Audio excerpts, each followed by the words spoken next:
Primeiro, pra gente essa questão de parto humanizado era tipo um tabu, né? Eu lembro que eu vi uma foto um dia de uma placenta em cima da cama da casa de uma pessoa no meu Instagram e fiquei chocado com aquilo e achava que era tudo, né?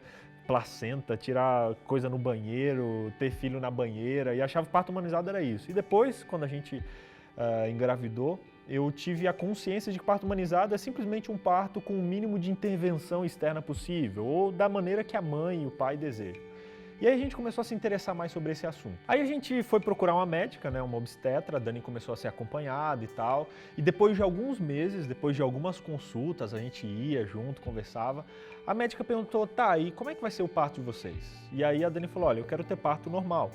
E aí ela falou, eu não faço parto normal. A gente, como assim? Não, eu só faço cesárea e tal, porque dá muito trabalho, você não sabe a hora que vai vir, então eu escolho a cesárea que aí agenda e pronto. Então se vocês quiserem normal, vai ter que procurar outra médica. Aquilo me deixou meio chocado, assim, porque eu achava que o parto cesárea era uma exceção e eu descobri que no nosso país, pelo menos na realidade que eu vivi, o parto normal era uma exceção. E a gente foi procurar outro médico e não fazia também, e a gente percebeu que a maioria, principalmente ali dos planos de saúde, fazia o parto da maneira cesárea, agendado e tal. E foi um pouquinho difícil realmente a gente encontrar uma médica que topasse fazer um parto natural. Isso é totalmente contrário do que a gente vê em grandes países, como nos Estados Unidos, por exemplo, onde um parto ele só é cesárea mesmo quando o normal não dá, pelo menos até onde eu sei é assim.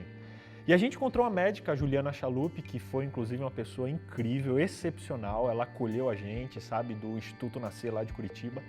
E a gente conversou bastante, ela deixou a gente bem consciente, as consultas com ela eram muito legais. Na verdade, eu e a Dani, a gente ficava ansioso para chegar à consulta, para poder ver ela, conversar com ela, trocar ideia. Era muito gostoso, a gente se sentiu em casa mesmo. E a gente viu que não, beleza, encontramos a médica. O tempo foi passando e foi chegando a hora dela vir. E a gente não sabia e a Catarina não queria vir. E a gente começou a conversar sobre isso.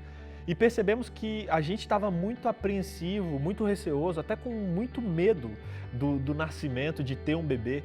E talvez fosse isso que estivesse atrasando até a vinda da Catarina. Eu lembro que um dia a gente conversou sério, assim, eu e a Dani, de que estava tudo bem, de que, sabe, a Catarina podia vir, a gente inclusive falou com ela na barriga, filha, você pode vir, a gente quer te receber, a gente vai te receber, tá tudo tranquilo.